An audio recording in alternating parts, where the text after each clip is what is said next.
You're listening to For the Republic, a love letter to Star Wars animation.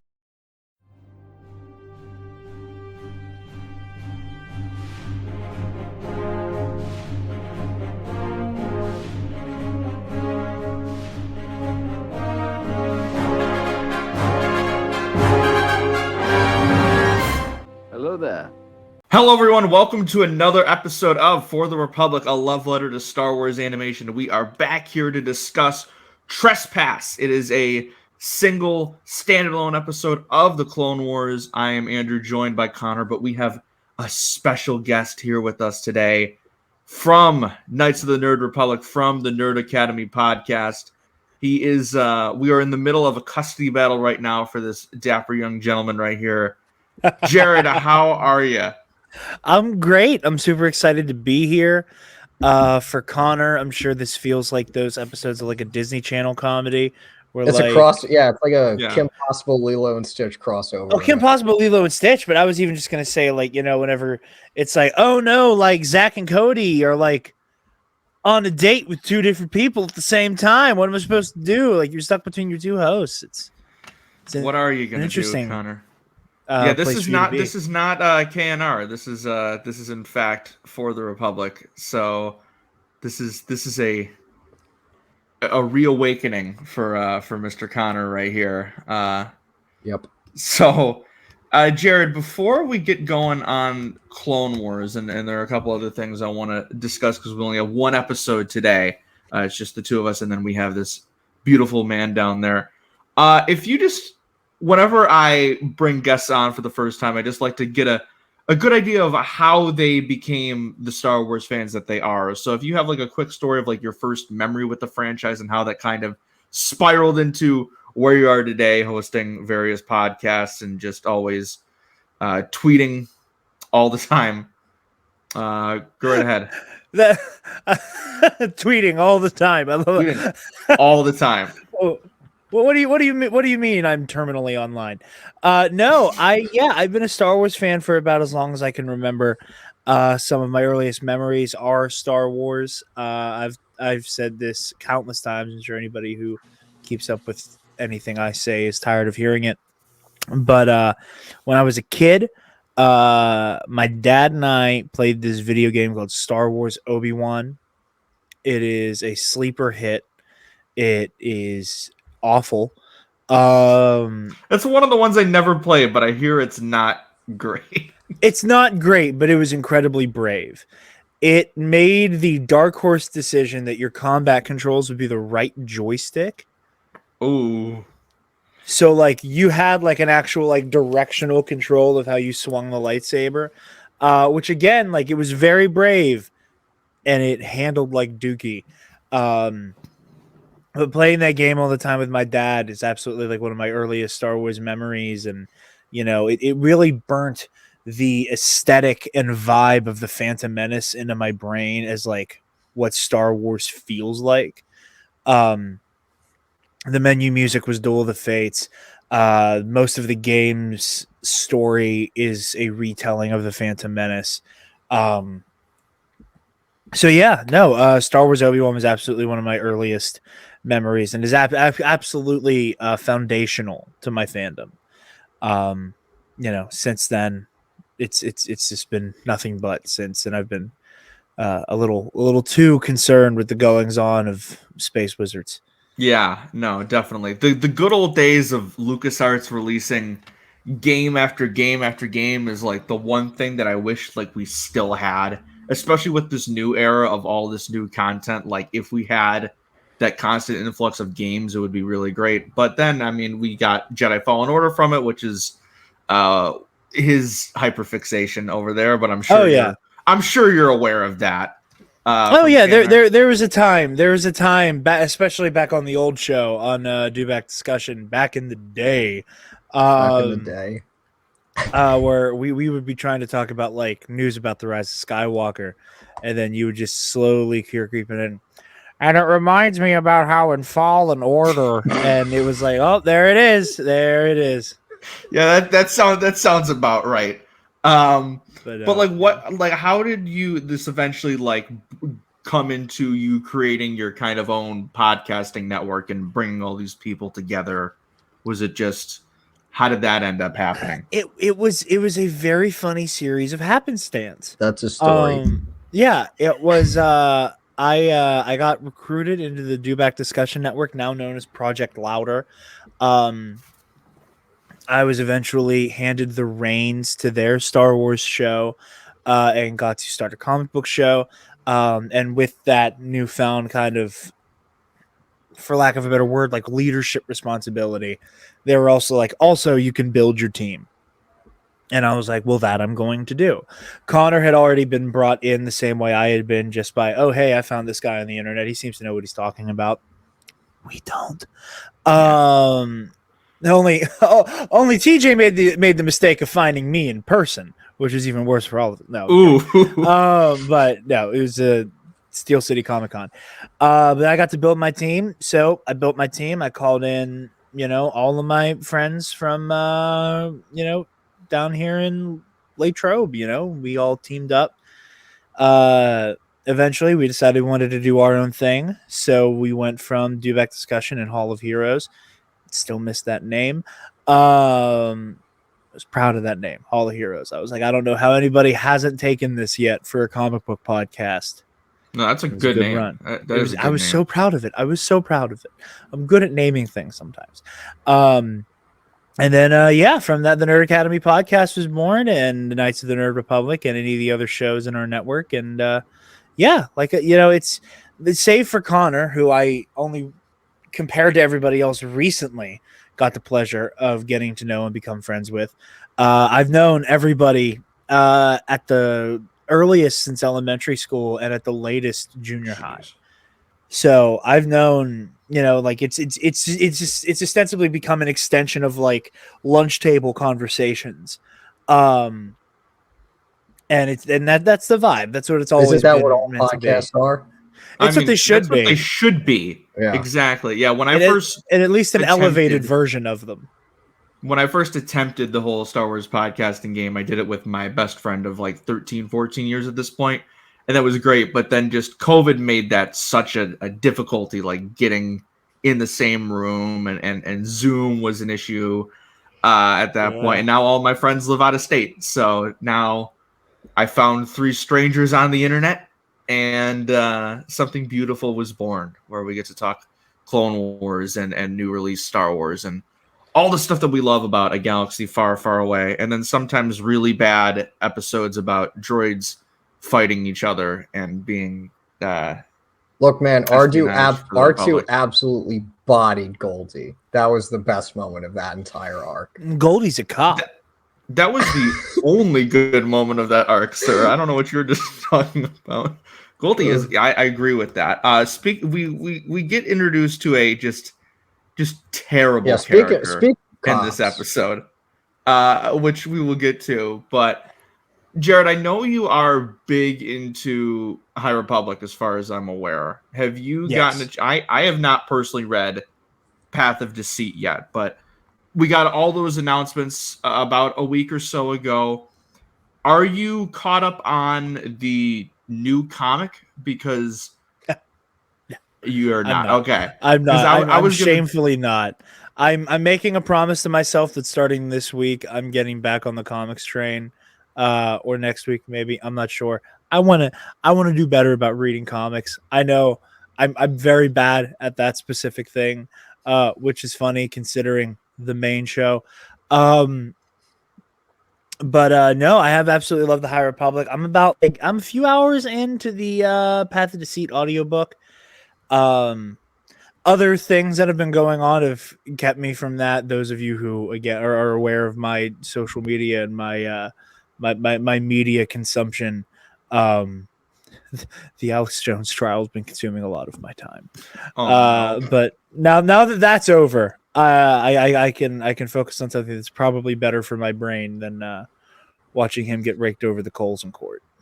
I mean, is there anything better than that, if we're being honest, though? No. My girlfriend and I watched the verdict come down. We were screaming at the TV like it was the Super Bowl, with a calculator out. like realizing we were like closing in on $1 billion. It was a beautiful day. It's a wonderful For those day. listening, if that's not love, then I don't know what is. Yeah. Yes.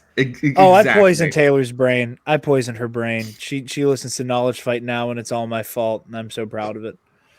That's just beautiful right there. I don't see anything wrong with that. I was gonna point out, like, because I am caught up comic wise, but I am a phase behind or a wave behind with the books.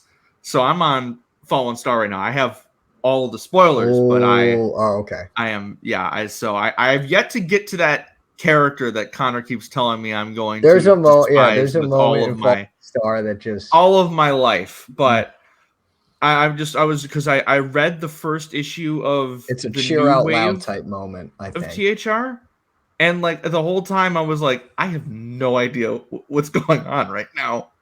Like it's just one of those situations, but I really do love the High Republic for what it is, and hopefully we get to delve into that more in the future. But Clone Wars, that is something that we talk about on the show. It has been a quite a bit. I think it's been over a month since we've done one of these episodes because Andor has been so time consuming for us that we haven't had time to record anything, and then all of us have been trying to do our own the thing. Jedi. Yeah, we got Tales of the Jedi coming out this week. So this week we got this, we got Andor, and we got to figure out how we're doing Tales of the Jedi. So it's going to be a riot. But what better way to celebrate these Clone Wars style animations coming back than to talk about Clone Wars? So let's talk about Trespass, and let's talk about a lot of snow. So Trespass was directed by Brian Kalin O'Connell. It was written by Stephen Melching, who is a veteran Clone Wars writer. The moral of this episode is arrogance diminishes wisdom. Boy, ain't that the truth when it comes to this episode. The Jedi are stationed on Orto Plutonia. They have lost contact with a clone base, and we get introduced to our Pantoran characters, who are Chairman Cho, who is a big old, and then Senator Riyo Chuchi, who is just so pure and the greatest ever. I'm in love with her. Now, the first thing I'm glad you're kinder to her than I am. Okay. I have some opinions. We've got some tension. See, it's Jennifer Hale, so I am legally not allowed to criticize Riyo Chuchi. But valid. That's fair. Valid.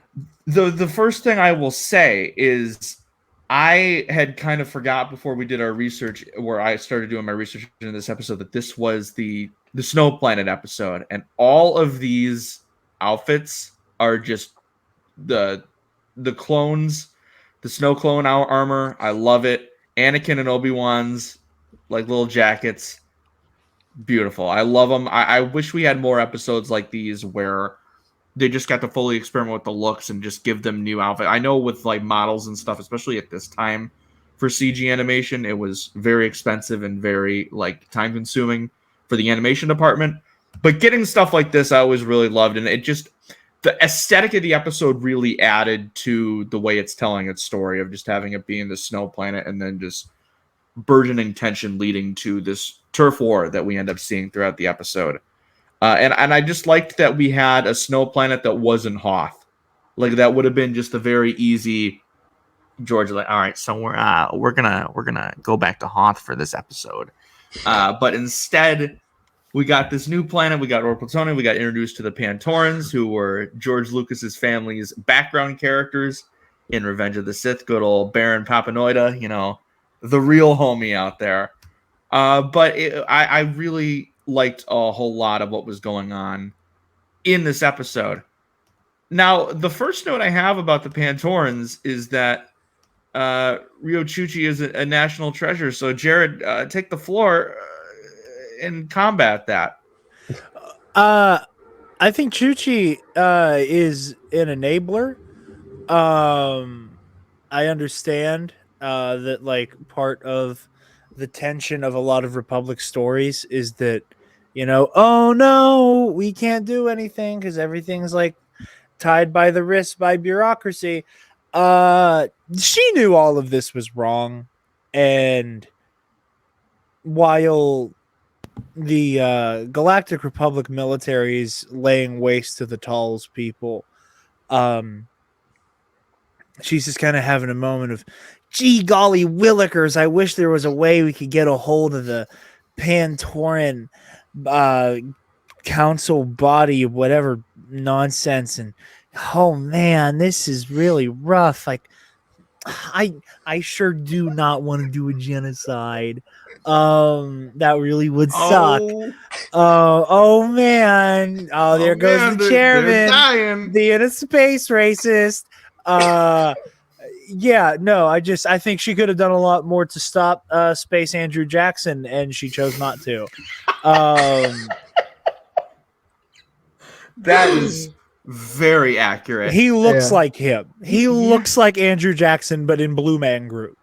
A reminder that George Lucas is not a subtle creator when he's trying to push a narrative. We've discussed that quite frequently. Wow. I get where you're coming from. Like, I definitely do. But that I think kind of fair, because she is kind of like... She is kind of like, but I'm like, she's like... She kind of does wait till the last minute to do anything. Now, the whole thing is...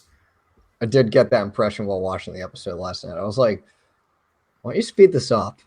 Like, speed it up a little bit. And I just love how, like, the whole time, like, there's this conflict between Cho and Obi-Wan. Obi-Wan's like, no, do not use my troops for this war. And then Cho's like, oh, this is my plan, and I'm going to use them. And then, like, the clones seem so, like, unwilling to fight at first. And then it just turns into this whole full-on war where spears and are then being Rex thrown, is just in a snowbank with Freebird playing. Yeah. You know, like he's just, like, gunning down Talz like it's my London It cuss. turns into the church scene from Kingsman, is what it turns into. Exactly. You know, I never change. Just bullet holes, bullet holes, and it's so funny, and it's so funny watching like a writer's room and production team made up of like largely white people try to tell a story about colonization, where like the colonizers are the bad guys, but like it strikes a really funny tone. There's a lot of these stories in this first season. I feel like we just had that last time we talked about Clone Wars, Conor, with the Lerman episode of the dangers of colonization and how the separatists in that case, and I'm got the Empire on my mind because of Andor, because of how they just do not value and they think of them as lesser beings. This is very much an episode tackling the same things, but I think in a more completely straightforward. We're telling a colonization story. We're telling a story about the relationship between settlers, invaders, and indigenous peoples with the Talz, and especially with the language that's used repeatedly by Cho. Really, there's savages. Balance. Yeah, the savages, animals. It really just they're using those buzzwords that have always been used as derogatory terms for indigenous peoples, and watching that. And taking classes and being lucky enough to become friends with a lot of indigenous peoples over the years, I was just watching this like, this is it's a little too much, a little too real worldly here. But it does help with the real world aspects of the story, getting you invested and getting to care about the Talz. And I think this episode does a really good job at portraying them and getting across who these people are without the use of dialogue. Getting across these with the language barriers. There's a lot of really great scenes between Anakin and Obi-Wan and the chieftain, which I really enjoyed and I really appreciated. However, there are going to be people, because this is Star Wars after all. This is a very clear political message. Colonization is bad. There's going to be people that watch this episode and go, what made you think that? There's no politics in Star Wars. That's not what they're talking about. How do you make this woke? That's the conversation that we'd be having if this episode came out in 2022. Yeah. I would like, while we're on the topic of one Anakin Skywalker, just because he came up. I don't know if this has come up. I deliberately have avoided watching For the Republic until I showed up deliberately, so I could just kind of Kool-Aid man my way through the show. Has it been brought up that Anakin Skywalker is like comically racist in the Clone Wars? Not yet. Oh, no, I don't think so. I am so happy I'm the first one to bring it up. It is so weird how racist Anakin Skywalker is in canon. Like, nobody talks about it. I've not heard a single person bring up the fact this man hates Neimoidians. He hates Tuskens. He like the moment he meets the Talz, he calls them, "What are these things?" Like it is constant. It is constant with him. There is not an alien species that isn't like humanoid that Anakin Skywalker does not immediately hate, at least for a couple seconds. And it's the weirdest, most like surface level space racism too, because it takes him 30 seconds of talking to somebody to be like, there will not be war with the Talz. Like he immediately gets his heroic chin up in the air after talking to somebody for 30 seconds, but meeting them on site, on spec, what are these things? He sounds just like the chairman. He sounds just like the chairman for the first 30 seconds. And it is funny every time because he is supposed to be the main hero of this show. Dave Filoni is like, oh yeah, we made Anakin's features more heroic looking, and then every time Anakin meets a new non-humanoid alien, he is immediately the most racist person in the room. I gotta like watch these episodes now with that thought in mind. Yeah. Now. It's in every time it Brotherhood. happens. It's in comics. It's in and Clone Brotherhood Wars is a lot. Bad. Wait, it's Like- in Brotherhood?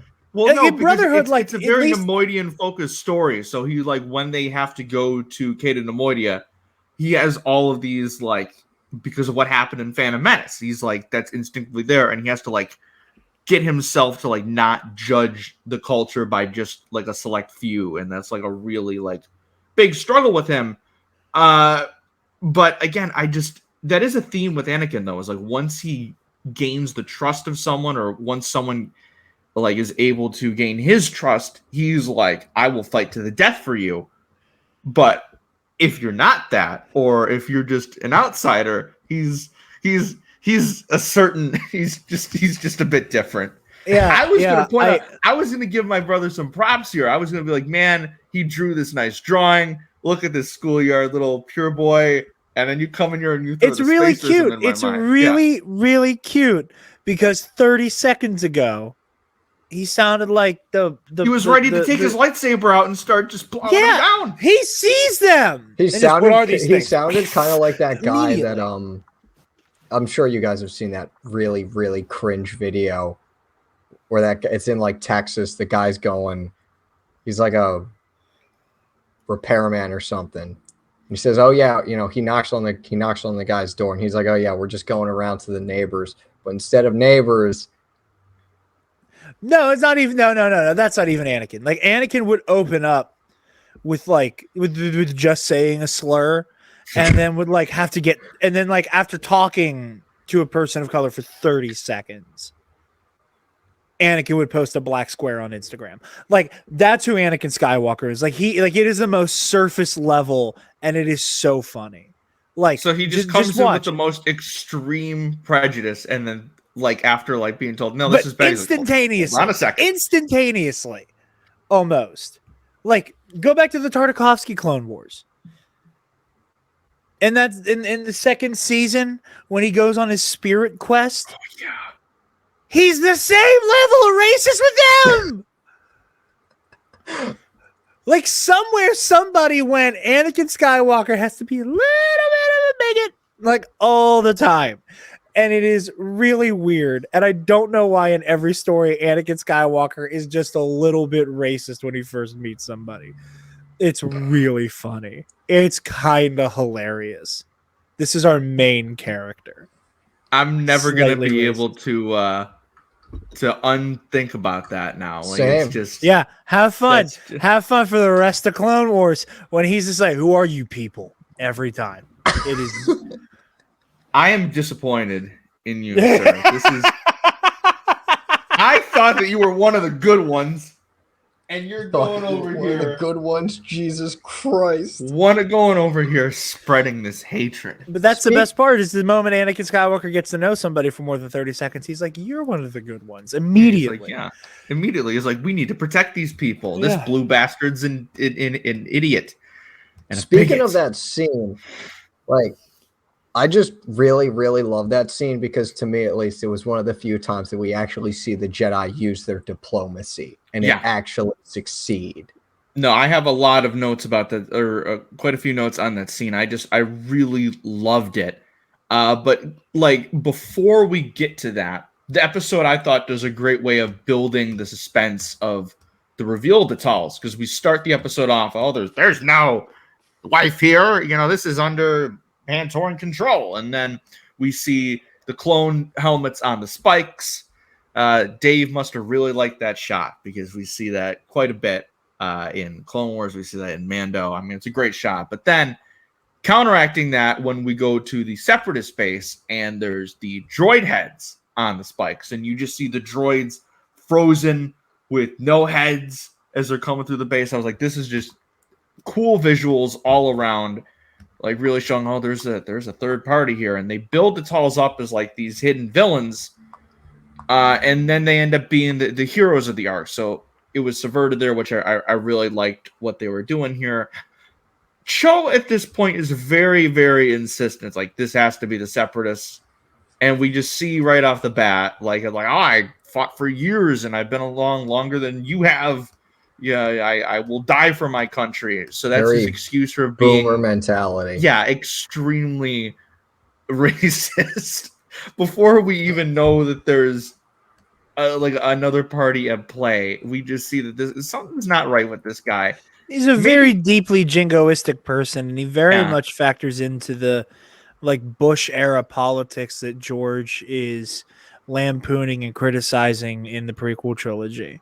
There's that level of rally around the flag, I'm going to die for my sovereign nation, that you see, heavily be a factor in a lot of that Bush era post 9/11 world. And, again, Star Wars has never been political. No, never. Never. The Empire definitely wasn't a critique of the Nixon administration or anything. No. Definitely not. It's like there's no Easter eggs in Andor. There's no Easter eggs in Andor, and there's no politics in Star Wars. There's just none. I just got to mention the very J.K. Rowling-esque name that they give Cho. It's like Dave, what are you doing there? I don't understand. But when we do get to the scene where Anakin and Obi-Wan arrive at the Talz village, I just love, again, very indigenous heavy with themes. You have the little igloo homes and the fireside chats, but I do love, I got very Mando season 1 vibes with the Tuskens here of having these communications with little to no dialogue, the language barrier. It would have been nice if Obi-Wan just started pulling out some sign language there, but this was 2009, so I don't think that was on the minds of anyone creating this here. But I do really love the fireside scene. As I mentioned, Anakin's drawing was my whole thing. It reminded me of the Lego Skywalker Saga cutscenes where he's just sitting in the council with his crayons and his little coloring book during the Jedi Council meetings. That's the vibes I got. And then this is such a great Obi-Wan episode. Jarod, you said you've abstained from For the Republic because of Anakin's colorful bigotry. But for Don and myself, Obi-Wan is our favorite character, and episodes like this are great moments like this of the lengths he goes for diplomacy and to try to make sure that there's no violence here. He's very, very Jedi, or what the Jedi should be at all points. And I do love that in the entirety of this episode, there is no point where a lightsaber is ignited. There are no points where they try to attack the Talz. There are no points where they try to turn it on Cho or the Pantorans. They all try to do everything diplomatically and peacefully. Even with, like I said, trigger-happy Anakin Skywalker, he has that moment where Anakin's like, no. And there's another great Anakin Obi-Wan moment when they're like walking into the tent. He's like, what should I do? And he's just shut up, Anakin. And I was just like, all right. He's not even beating around the bush this time. Yeah. He's like, yo, bro, shut the fuck up. The grown-ups are gonna talk. Please just don't say words for 15 minutes. I'm begging you.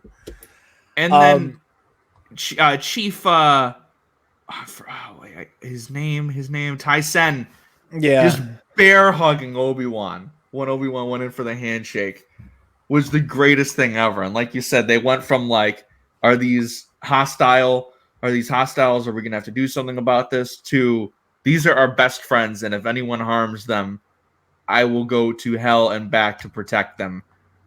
In the span of that it's astounding, but I love it in the same way because the Talz have such a good design. I was apparently they are one of the Cantina creatures from New Hope, which I was unaware of. I was like, okay, Dave Filoni making these characters because they're such a nice design, but then to give them this background and make them on this snow planet, and it really fits the aesthetic. And I love their like little like saber-toothed tigers in spaces that they ride around with. Those are really nice, really cool design there. I gotta catch up on my Cantina aliens, but I'm gonna erase that from the record because this bastard right here is gonna use that to his advantage when writing fucking epic confrontations questions to screw me over. So, when are you stepping in the ring? Sometime next year. And I'm being tortured every episode because he's like, all right, so what do you? Have you watched Revenge of the Sith lately? And I'll be like, oh, no. He's like, all right, neat. And hey Andrew, what's your least favorite Star War? Dope. That's too easy. It's such a it's a gimme answer. It's a gimme question. But we get to the title of the episode, Trespass, in this conversation between Chairman Cho and Riyo Chuchi, when again he is just adamant that there is no life on this planet. He calls them trespassers. He is just furious. To take a word out of Jarod's playbook, the dude's pilled. Oh yeah. Oh my God. The chairman is just it is the unhinged jingoism mixed with like Pocahontas movie levels of like comical racism. I was half expecting him to start singing that song during this episode. Yeah, he's like that big sparkly twink from Pocahontas, but he's blue.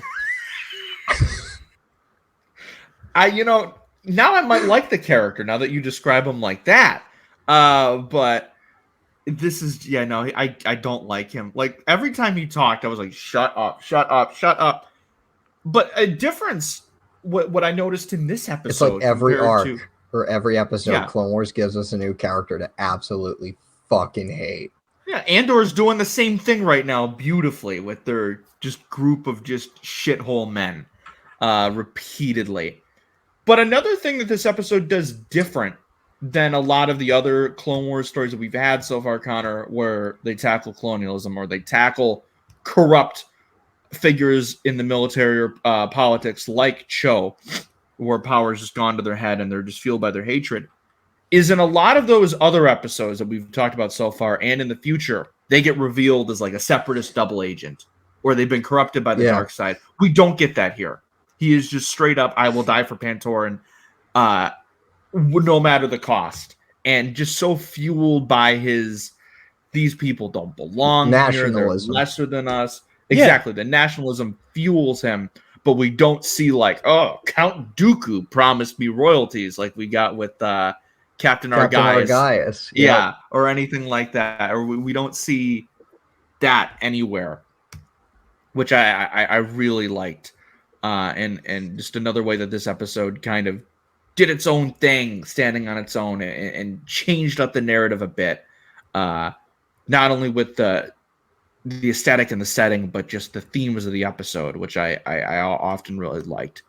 The it Jedi. goes to a hot take I've had for quite some time, which is if you remove Darth Sidious and the corporate astroturfing of the Separatist Alliance, the Republic are the bad guys. It requires the Separatist Alliance to have a cadre of the most cartoonishly evil Star Wars characters all coalesced onto one side for them to be the villains. Because and again, like the only reason they are the villains is because they are constantly like, okay, now we're just gonna go enslave a planet. When juxtaposed with, hey, we're like just gonna pretend that slavery isn't a problem, where it's an interesting dynamic. And because the Separatists are so often like so cartoonishly evil and they're in bed with the Sith, you know, their leader goes by the name Tyrannus. He's literally Count fucking Dracula. Like there's not like there are moments where the Clone Wars loves to be like, ooh, but there's good on both sides. Evil is everywhere. But more often than not, the evil's on the Separatist team. And it has to be. When you have names like General Loathsome. Yeah, and exactly. And when you don't have somebody who's like, and now we're going to carpet bomb this little community of monkey men. That was the last episode, yeah. Yeah, when you have characters who are willing to do that, the Zen space monks and their army of child soldiers is a lot more palatable. But if you go, oh hey, look at like all of the crimes and inefficiencies of the Republic, it's hard to not root for the Separatists. So you have to make them comically evil. So this is one of those rare times where the Republic is painted in an objectively like awful light that I think is fair for a government, fictional or not, that is as decadent. Pardon my hiccups. That is as decadent as the Republic is. Yeah, I mean, that breeds this kind of a lot of the senators are bought by the bureaucrats. You know, they got their pockets and everything. It's definitely, you're at the point where like, not only was Palpatine manipulating the Jedi a cause for the Empire, but also just every other factor in the Republic was crumbling no matter what, both corporately, politically. Palpatine swooped in at the right moment and he manipulated it all for his little master plan. Yeah, I think that is. I don't think it would be controversial to say that even without the Emperor's intervention, a conflict like the Clone Wars always would have arisen. Would it have been as grand a scale as it is because of his involvement? You know, would there be this like massive army specifically designed to kill the Jedi in the long run? No, but it would still be there would still be a bloodbath that would come of the existence of this much tension and this many worlds just dying to breathe free and actually have some amount of assistance. You know, it's why the Naboo crisis happens in the Phantom Menace. It is to show that the Galactic Republic is ineffective, you know, like, and when it is efficient, it ends up operating for the wrong side of a conflict. And it's shown here again. It goes back to my joke about Chuchi, where she is largely ineffective and only gets involved by the time it's too late. You know, by the time she gets involved, how many clones and how many Talz have already been killed? You know, like I think they said like, what did they say, 11 dead? Yeah. My webcam is struggling here, ladies and gentlemen. It's okay. I'm gonna mute myself real quick. Continue on. But like, you know, yeah, and they tell us like there's 11 dead clones. I'll bet the farm, if you count the amount of Talz that get gunned down, it's like more than 20. It's got to be. So by the time that she, the actual like direct envoy from the Galactic Republic, from the Galactic Senate, is boots on the ground, and before she actually does something, you're probably looking at like at least 40 dead before she did anything and was willing to go, okay, I guess I'll reach out to like our planetary government. So cool. We had to go through the governing body that was about to allow this act of wanton genocide in the first place. Like, what happens if the Council of Pandora goes, oh, yeah, no, the chairman's, yeah, like, Kill him. yeah, no, he's Kill in them the all. right. I was half because I hadn't watched this episode since 2015. I want to say I was half expecting that to be the case of at the end them being like, oh, no, we have to side with the chairman, and then Chuchi goes into it for herself.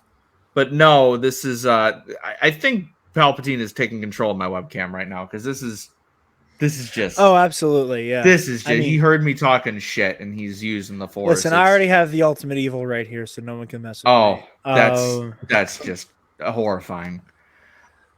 I do That's like one way to how say it. in my notes I literally just have fuck Chairman Cho, because I think this was during the scenes where the Jedi are very adamant that they want the peace, and he's like, nope, we got to send the clones, send them, attack them. They're not supposed to be here. They're obviously trespassers. And I'm just like, I want you to just suffer in the worst possible way. And he does like bleed out for 20 minutes. Yes, which was amazing. But just slumped over the hood of a speeder bike. Just getting... I really liked that. Bleeding all over the fucking thing. I mean, don't forget, like, the chairman doing the whole, like, you have my orders to go kill them all. I'm cartoonishly evil. I died for our world. Exactly. You know? It's like, oh, kill him. And she's like, absolutely not. And then just the thought of not killing them. And then Chuchi like, goes in with the most milquetoast speech to the chieftain. What did you say his name was? Something Chieftain. The chieftain. Tyson. Chieftain chairman. She goes over to Tyson and just basically goes, war, huh? Good God, what is it good for? Absolutely nothing. And like that's the end of the fucking episode. Like Clone Wars is so wild. Because there are episodes that are sincerely like, this geopolitical conflict is very complicated and there's way too much to unpack here.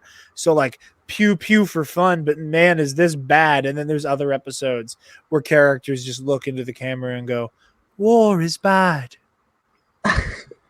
We should all get along. We should not fight. The duality of this show is Clone just Wars. Fucking crazy. I wrote down the quote because I actually kind of liked it. It was, to die for one's people is a great sacrifice. To live for one's people, an even greater sacrifice. Thank you, New Zealand, Jennifer Hale. But it's a good quote. I mean, it's sweet. It's sweet, and again, it's a show for fucking kids. Yeah. So like, it needs to boil down. You to are that right by the though end. that it's like, okay, bloodshed everywhere. We have like maybe the most brutal battle we've seen so far. We tried to kill you everywhere. Are you like, done now? War, like no, bad. And they're like, all right, we're gonna bow to you. And they're like, all right, that's it. But like, the even thing then, I love the most is that like on the gunship, after they find out, they're like, oh yeah, Chairman Cho is overstepping his power or whatever. And it's like, Senator Chuchi is like, just goes to Obi-Wan and says, no, it'd be greater if you could negotiate on Pantora's behalf. Like, she doesn't want to do this. Negotiator. I wrote that down. And then fucking Obi-Wan's like, nah, you got to do this. Nah, you got to do this. Yeah, like, I just found that so funny. And it adds to Jared's point of just like, she does fuck all until like, Obi-Wan's like, I've already done this too many times this season. I got to take a break this episode. And I'm not trying to go to bat for Chairman Cho. Like, you know, I'll kick you off the screen. I'm glad he's dead. He deserves to burn in hell. But like, Chuchi dropped the ball so fucking hard, the head of state got killed. Like I'm not saying he wasn't a piece of shit, but like, she got their fucking head of state killed. And if she had made that phone call like an hour earlier, Pantoran government is not flipped upside down because your chairman just got assassinated on a fucking moon. Like, what is going on? She is so bad at her job. like, it boggles my mind. Like the ball is dropped so hard. She gets their head, like I said, they get their head of state killed, and then her speech to end the conflict is basically, war sucks. I know I don't want to die. I know you don't want to die. You done attacking us? I know we tried to fucking kill you, but are you done? Because we're done. Are you done? You know? It's like, like I know she wasn't the person who tried to kill all of them, but it's very like, hi, will you give me a cookie? I put out a fire that I started. I think that's a big theme of this episode because, again, when we talked about when Obi-Wan and Anakin first come to the village, they're like, prepare for the worst because these are the people that killed a whole squad of their men. And then 5 seconds later, they're like, I want to hug you. I want to squeeze you. You are just the most pure, wholesome people I've ever met in my life.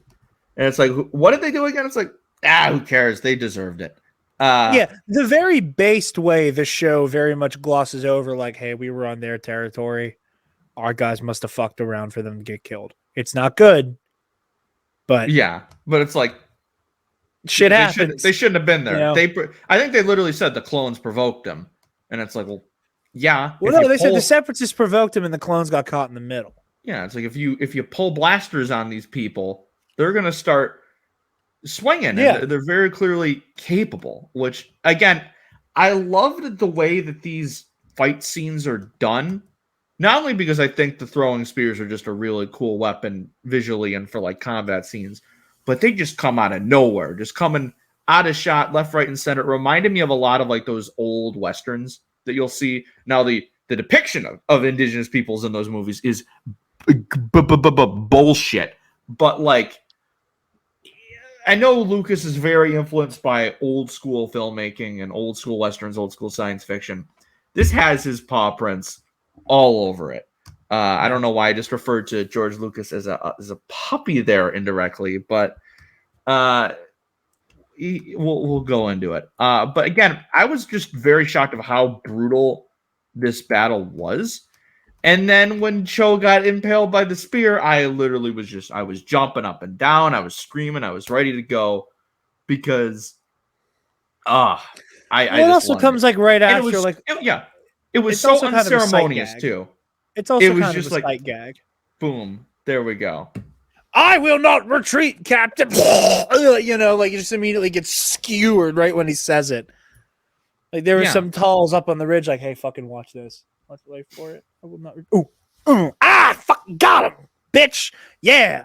Like anyone in the mood for kebabs tonight, and then they just throw the spear right there.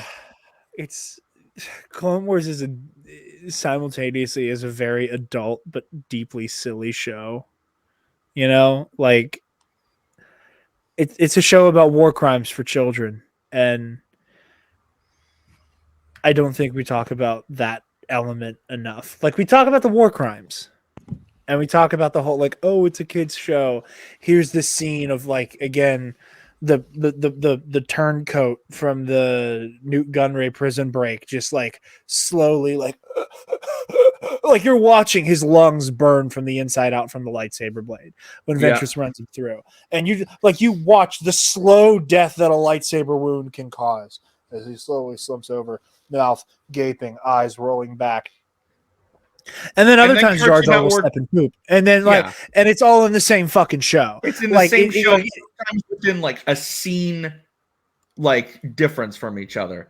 And then Cartoon Network's like, exactly. It's like we want the brutal stab wounds, and then we also right after want this, fucking Thumb Wars, baby. Like, oh god. That's a throwback. All of you are welcome for that memory unlock, by the way. That is a throwback right there. Those slapped, I'm not going to lie. Yeah. That was even when old Ben Kenobi's like, Luke, come touch your tongue to mine. That shit was fucking weird. It was fun. Oh, yeah. I have no idea how that aired. I have no idea how that got made. You could never air that today. Like the weirdo, like groomer panic moms would lose their fucking minds. That's a conversation for a different day, though.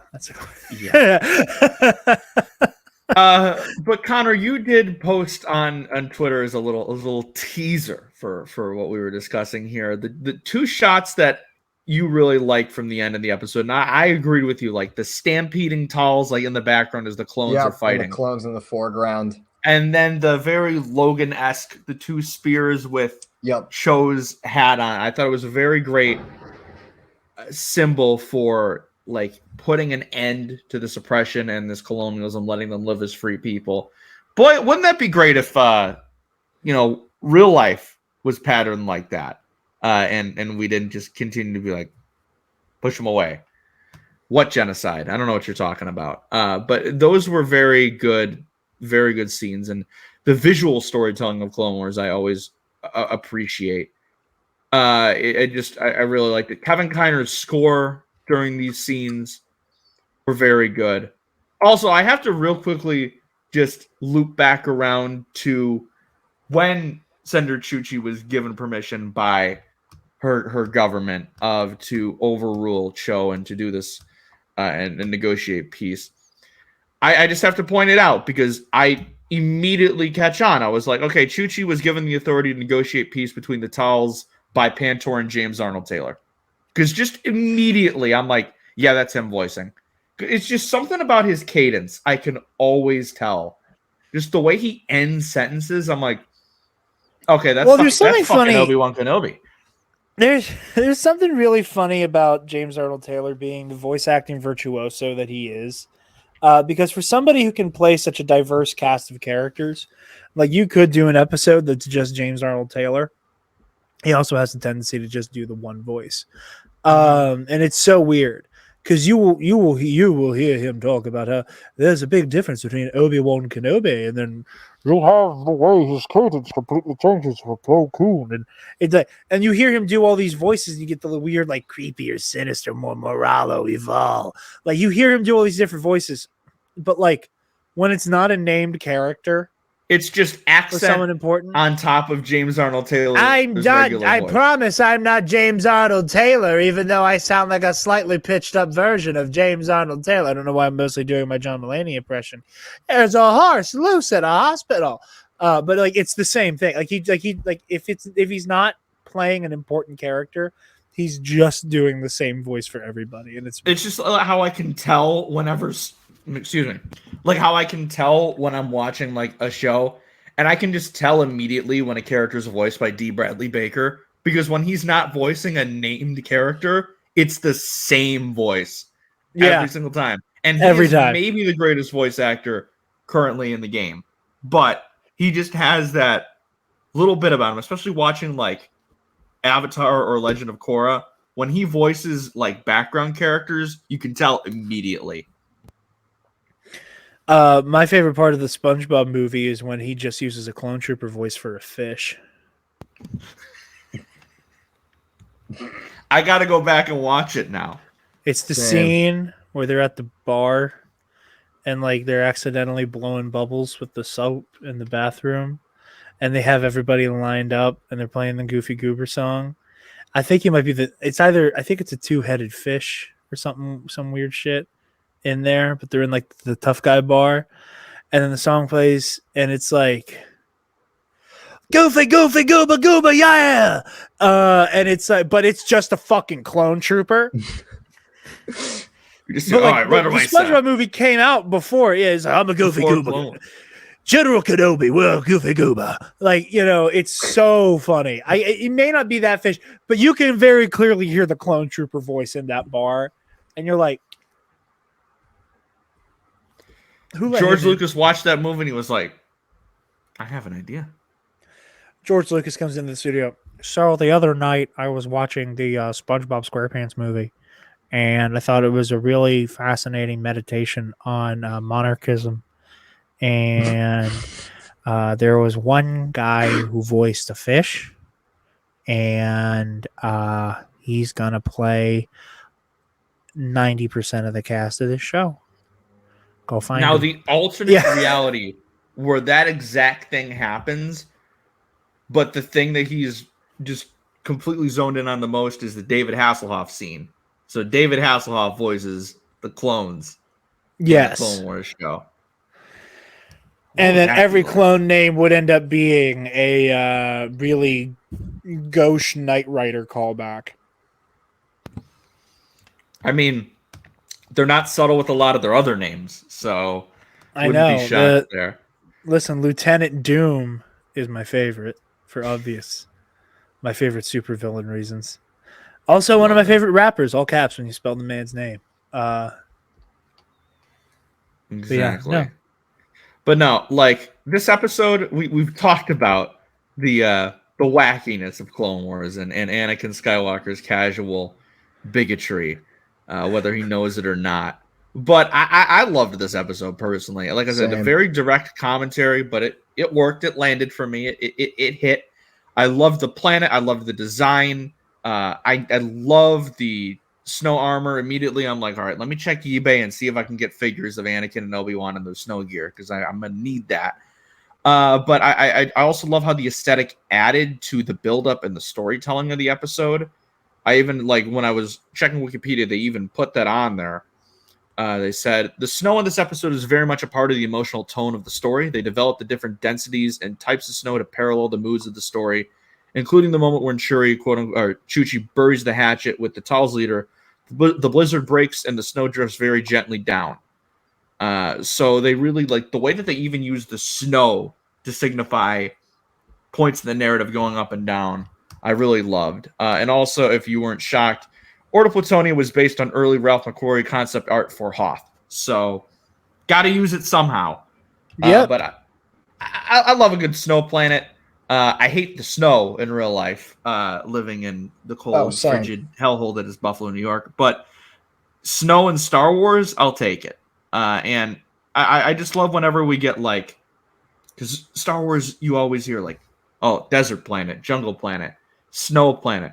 But when it's a new area, and then they can flesh that out and not just be like, all right, we're going back to Hoth, sir. There's a trespass on Hoth. I'm fine with that. Like, I'm fine that we got these new planets, and then we got introduced to the Pantorans and Senator Chuchi, who Jarod has forever ruined my just glowing reviews on. But it's okay. Next time she shows up, which I think is in the Zillow Beast arc, I'll see if that changes at all. But she's just gonna be hanging out in Palpatine's office, just looking out the window, going, "Man, someone really should do something about this. This is getting really out of control. This getting really out of You're control. not the head of state of anything, are you? Godzilla. Right? Because if you're the head of state, Chancellor Palpatine, you should be doing something. And also, heads of state do not have a good track record of being around me, so you might want to like not be in the same room." I'm Senator Chuchi, so I'm not going to go anywhere or do anything to actively make you less in danger, even though I attract throwing spears to heads of state like a magnet. So I'm just going to stay in this room. It's on you to leave. Because I am spear out of her pocket, just like casually, just like. How did that get here? I just finished watching the first season of What We Do in the Shadows with my girlfriend, and there's a very funny moment where Guillermo, their like servant, is realizing that he is descended from Van Helsing, and is like, "Oh my god, I have vampire hunter DNA." And he's like trying to come to terms with that because over the course of the season, he does accidentally kill 2 vampires, and he's helping the one vampire garden, and he's like holding wooden stakes. And Laszlo, Matt Berry's character, just whips around and goes, "Jesus fucking Christ, what do you have those for?"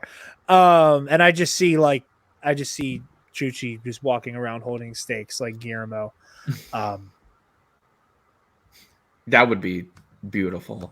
Whatever the Sith equivalent of like a garlic necklace is for vampires. Yeah. She's just wearing that around. Palpatine's just like, "Get that away from me." Like, yeah. But yeah, no, Trespass was great. And it was nice to just have one episode where we could just full on deep dive it. And it was great. Because next week we've got, or next, whenever the hell we get back to this, we've got the Blue Shadow virus, which is going to be beautiful. Because I love space COVID.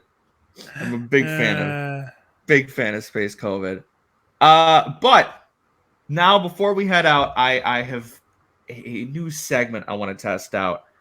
But first, some backstory here. So around, I want to say maybe about a year and a half ago at this point, there was a Twitter thread of just absolutely wild, like early 2000s theories from the old Star Wars forums, like Force.net and all those ones. And it was just like, Padme's a secret Sith, yada, yada, yada, because this was like mid prequels coming out.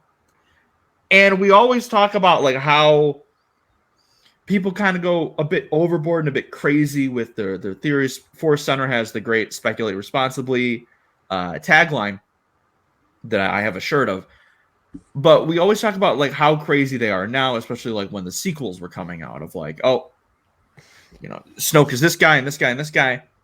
But let's be real here. This has been around since the dawn of time, since the advent of fandom. So I don't have a name for this segment yet, but we're going to scour through random old forum posts and see what we can find. So the first one that I noticed can we see here? Is it showing up? I'm doing what rumors here. of 1 and 2 1 to hear. and This 2 is did from you hear? April 2nd, 2005. Oh, my birthday. So let's just see. All right, so I heard rumors of clones off Darth Maul. I don't remember that at all. Add technical ones I can't remember. Constantly reading that Newt Gunray died in the arena battle when Jango Fett misfires his flamethrower. He was aiming for Mace Windu. Could you imagine? Just like accidentally kills Newt Gunray. Very soon. Would be clones of clones. Clones would be of Darth Maul. Okay. Darth Maul clone. Darth Maul clones. I mean, we got Maul DeLoreans. Does that count? But like, better. I remember that Jango had a wife, Boba's mother. Her name was Ambu Fett. That's terrible. Ambu. I'm gonna write that the fuck down here. Hold on. Ambu Fett. Ambu Fett. This guy said, Maul coming back, of course, but that was stomped on pretty quickly. Don't worry, buddy. In about a decade, you'll be proved correct. Let's see. Leo is Anakin. Leonardo sucks. He should have been Jar Jar. Well, Jedi Youngling from April 3rd, 2005. Okay, pause for a second.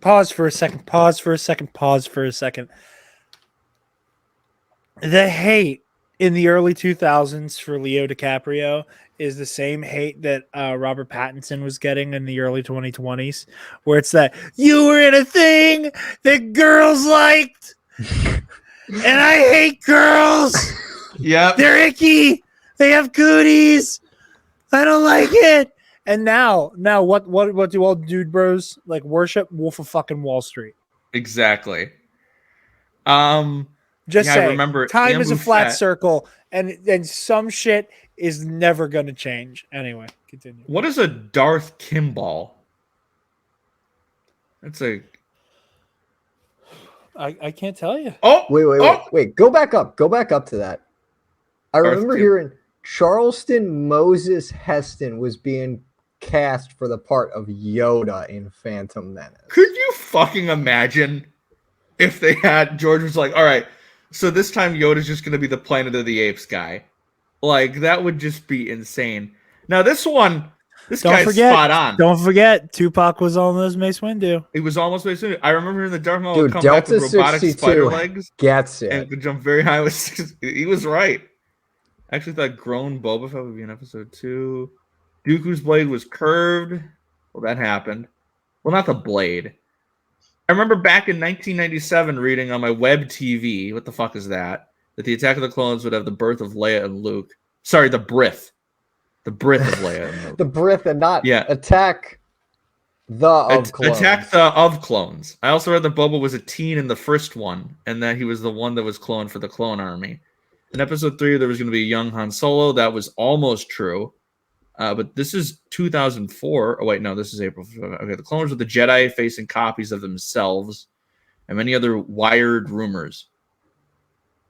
All right, so we got some juicy tidbits there. Leo being Anakin was definitely planned at one point, I believe. But they talked to him. He turned the roll down. But yeah, Leo DiCaprio was on the short list for Anakin Skywalker. The funny thing about all the Darth Maul clone rumors, and I wonder if this has anything to do with like a self-fulfilling prophecy type thing. In The Force Unleashed 2, the pre-order bonus, one of many, was an exclusive skin called Maul Killer. And the whole deal with it was that Galen and Darth Maul's genes were spliced together, and you ended up with a hybrid, basically Superboy type logic of we're going to take Lex and Clark, and boom, we have Superboy. Same thing where they took Galen Merrick and Darth Maul, and you had Maul Killer. So I wonder if anybody who was a part of the production team for The Force Unleashed 2 took point from all of the clones are going to be of Darth Maul. Took point from that and went, okay, well, fuck you. We're going to make our own Darth Maul clones. God damn it. When did Force Unleashed 2 come out? 2010, 2011? 2011. Okay. 2011, 2012 ballpark. I mean, the Boba Fett being the clones kind of makes sense because they didn't know Jango was a thing yet. But was it Attack of the Clones or was it Empire that there were the rumors were that Boba Fett was going to be Anakin's brother? That was just an early idea that Lucas had. That was an early those idea. are just one of those, like, he tossed it around. It was never something that meant to make it to the end. It was just an idea he had that just didn't pan out. But it was Empire, and it was 2010. October 26, 2010.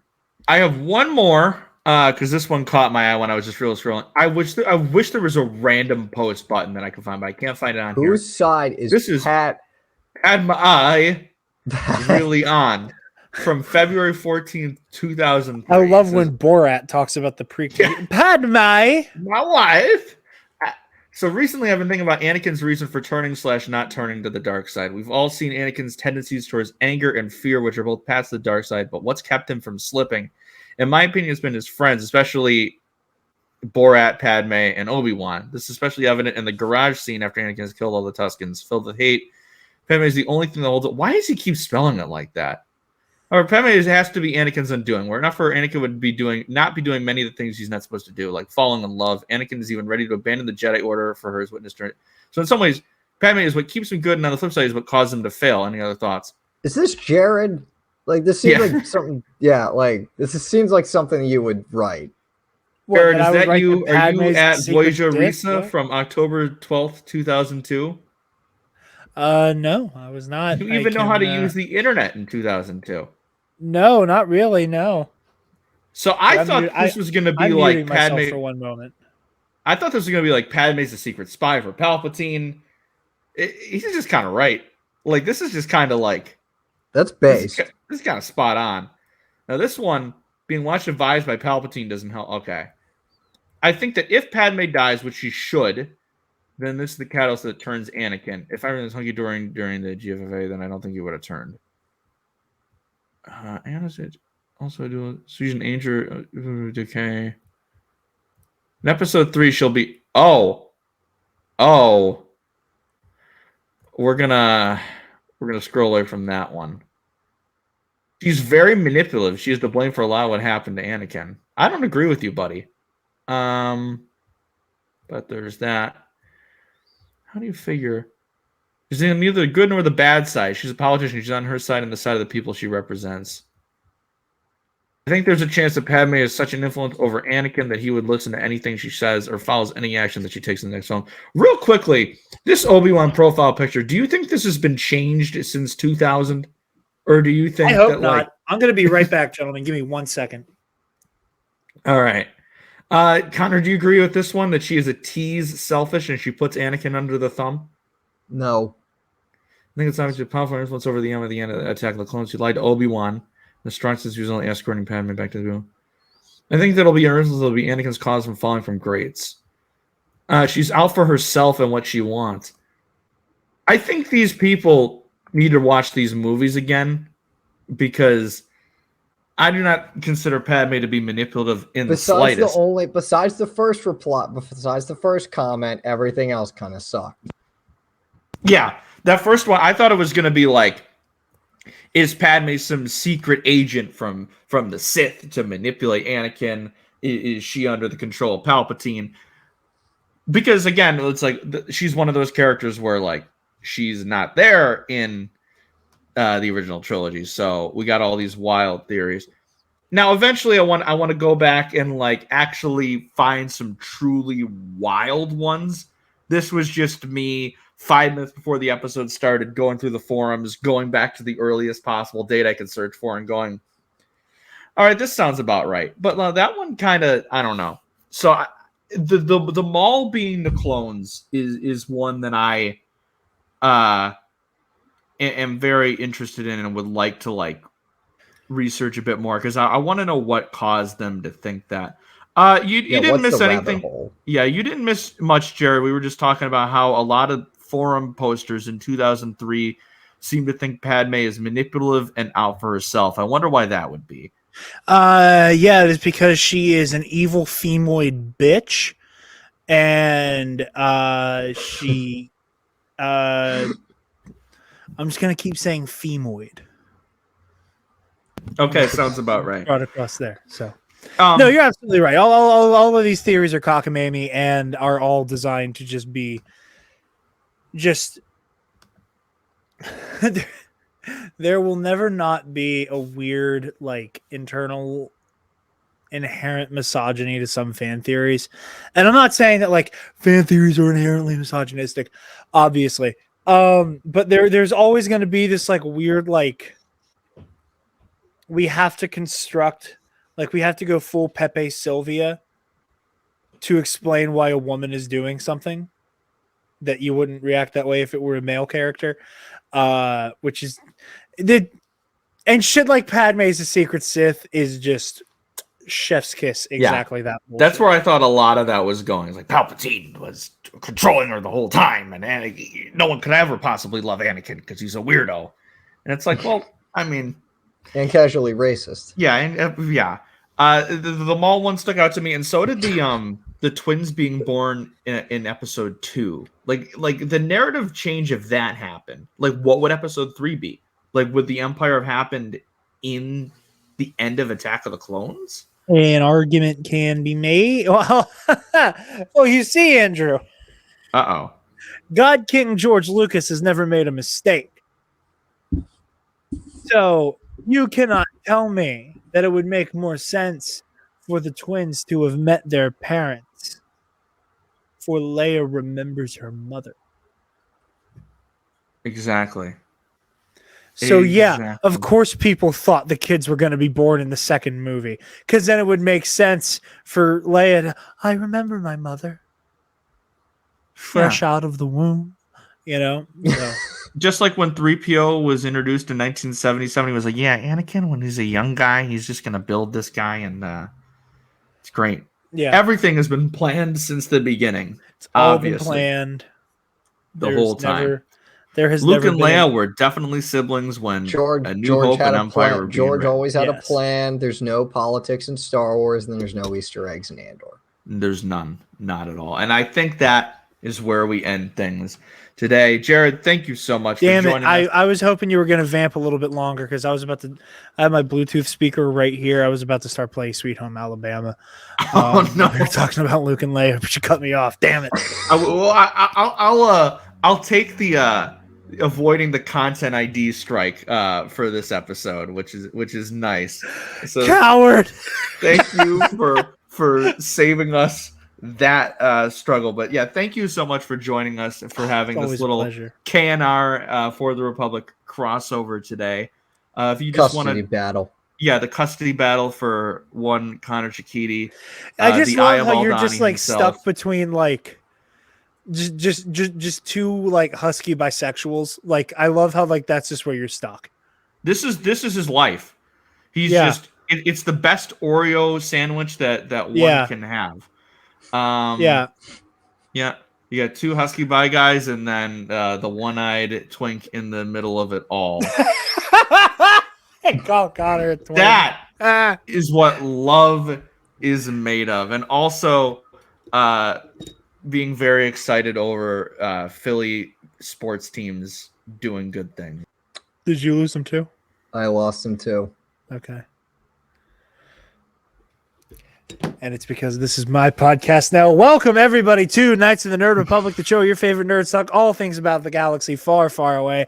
I am your host, Jarod the Dark Jedi Bachman Stubbs, and joining me, as always, is the one, the only, the man, the myth, the legend, the Italian stallion, Conor, the one-eyed knight, Lord-keeping motherfucking Chiquiti. That was beautiful. Well, I am going to hijack and do my pluggables. You guys can find me on Twitter and Instagram at DarkJedi2552.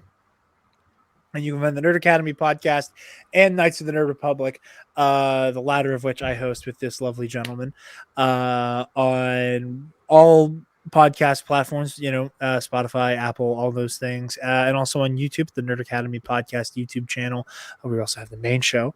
It's Namesake, where we talk all things comic book, movie, TV, news, and reviews. So check all that out. We'll be having a review of Black Adam out this week. Very excited to talk about Black Adam.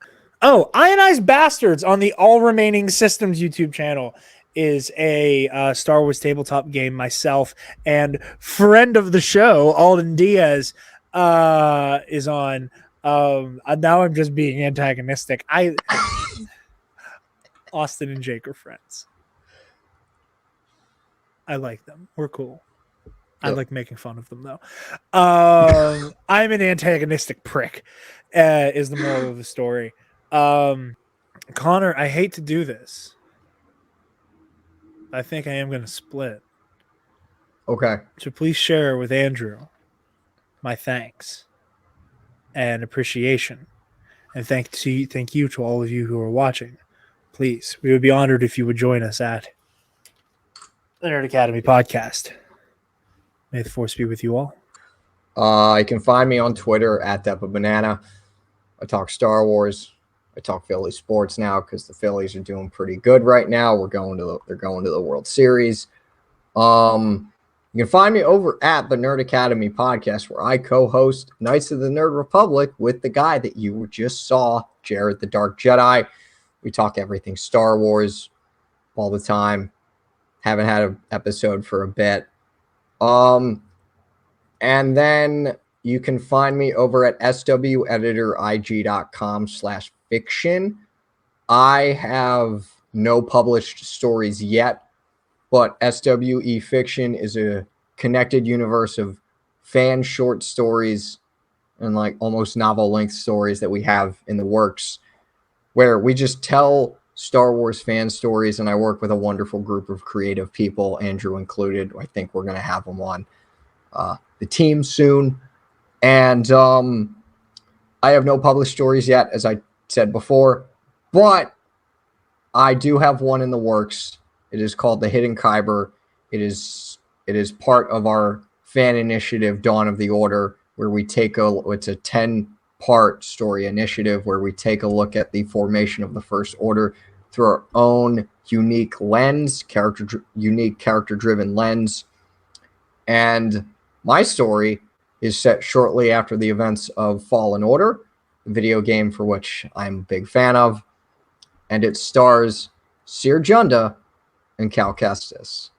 Comes out in December. I'm pretty sure, at least.